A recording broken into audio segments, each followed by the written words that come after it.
Praise the lord. దేవుడు మనల్ని ప్రేమించి మనకు మరొక దినాన్ని అనుగ్రహిస్తూ వచ్చారు.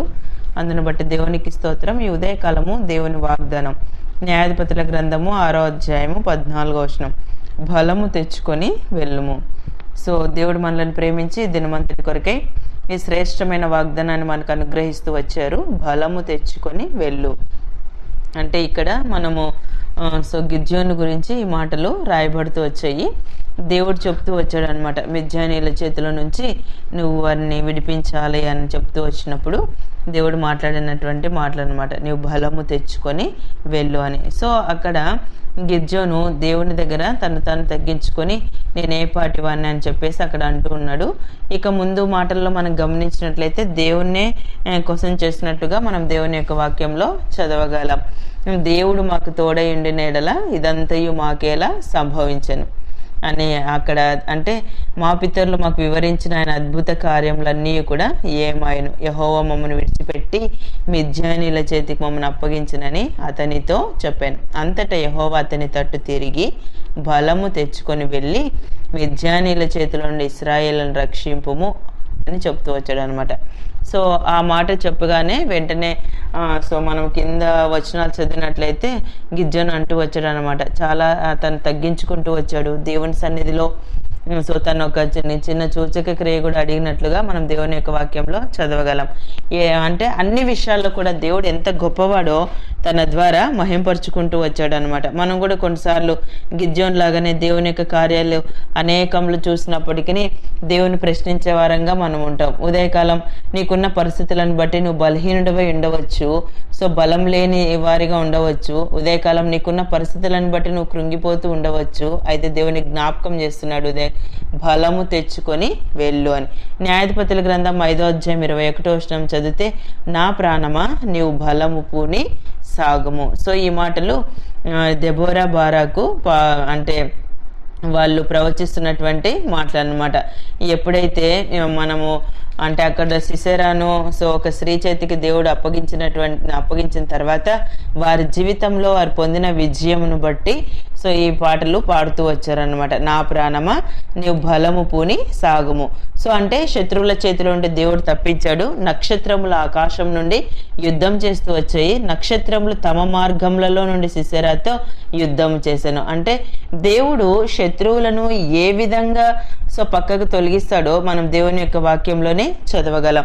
దేవుడు అద్భుతమైన కార్యాలు జరిగించే దేవుడు. ఎప్పుడంటే మనం కంప్లీట్గా దేవుని వైపు ఎప్పుడైతే మనం ఆధారపడతామో, దేవుని అంటే చిత్తం కొరకే మనం ఎప్పుడైతే వెయిట్ చేస్తామో, దేవునికి మనం ఎప్పుడైతే అప్పగించుకుంటామో, దేవుడు అద్భుతమైన విధానంలో మన జీవితంలో కార్యాలు జరిగించేటువంటి దేవుడు అనమాట.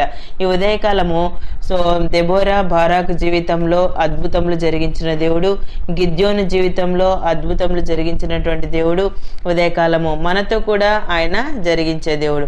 అంటే దేవుని మీద మనం ఎప్పుడైతే ఆధారపడతామో పరిస్థితులన్నింటిలో కూడా మనకి సహాయము చేయగలరు. నెహెమ్యా గ్రంథం 2వ అధ్యాయం 18వ వచనం చదివితే, మంచి కార్యం చేయుటకై బలము తెచ్చుకొనిరి. అంటే అక్కడ నెహెమ్యా తన జీవితంలో ఉన్న ఉద్దేశం ఏంటో మనందరికీ తెలుసు. అంటే దేవుని మందిరం విషయంలో అక్కడ పాడైన స్థితిని బట్టి ఆయన బలం తెచ్చుకుని దేవుని యొక్క కార్యాలు జరిగించడానికి పూనుకుంటూ వచ్చారు. సో నెహెమ్యా ఎప్పుడైతే అలాగా ఈ మంచి కార్యం చేయుటకై బలం తెచ్చుకుంటూ వచ్చాడో తనకు జరిగిన అవమానాలన్నీ దేవుని యొక్క వాక్యంలో రాయబడుతూ వచ్చాయి. అయినప్పటికీ ఆకాశమందు నివాసి అయిన దేవుడు తానే మా యత్నమును సఫలం చేయను గనుక ఆయన దాసులమైన మేము కట్టుటకు పూనుకొనుచున్నాము.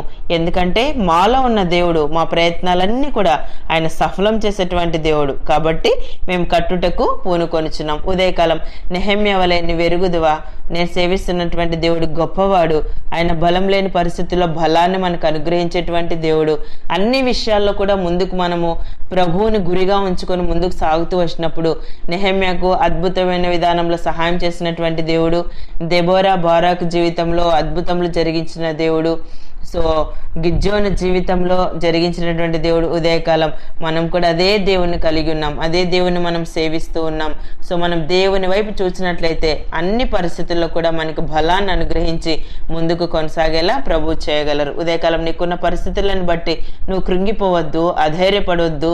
అంటే ఉన్న చోటునే కూర్చొని ఇంకేంటి నా పరిస్థితి, నేను ఇప్పుడు బలహీనుడినైపోయాను, ఏమీ లేనివాడినై ఉన్నాను, చేతకాని పరిస్థితిలో నేనున్నాను. సో అది అనారోగ్యమై ఉండొచ్చు, ఆర్థిక ఇబ్బందులై ఉండొచ్చు, రకరకాల చెప్పుకోలేని పరిస్థితులు ఉండొచ్చు, నువ్వు పనిచేస్తున్న స్థలాల్లో సో అనేకమైనటువంటి పరిస్థితులను ఫేస్ చేస్తూ ఉండవచ్చు, కుటుంబంలో నెమ్మది లేక ఉండవచ్చు.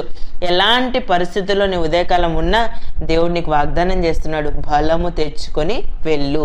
సో నాలో బలవంతుడైన దేవుడు ఉన్నాడు, ఆయన నాకు బలాన్ని అనుగ్రహించేటువంటి దేవుడు అని ఆయన వైపు చూసినట్లయితే దేవుడు అన్ని సమయాల్లో నీకు బలము అనుగ్రహించగలరు. ఉదయకాలం దేవుడు అనుగ్రహించిన ప్రశస్తమైన వాగ్దానం మన జీవితానికి అన్వయించుకొని ముందు కొనసాగినట్లు ప్రభు మనందరికీ సహాయం చేయను గాక. ప్రార్థన చేసుకుందాం. ప్రేమైన తండ్రి, మీకు వందనాలు. యేసయ్య, మమ్మల్ని ప్రేమించి మాకు అనుగ్రహించిన ఈ ప్రశస్తమైన వాగ్దానాన్ని బట్టి స్తుతిస్తున్నాను ప్రభా. బలము తెచ్చుకొని వెళ్ళు అని సెలవిచ్చారు. ఉదయకాలం నిత్య జీవపు మాటలు వింటున్న మీ ప్రజలందరినీ కూడా జ్ఞాపకం చేసుకునండి. అన్ని పరిస్థితుల్లో మీరు సహాయపడుతూ రావాల్సిందిగా ప్రార్థిస్తూ యేసు ప్రభు నామమున ప్రార్థిస్తున్నాను తండ్రి, ఆమేన్.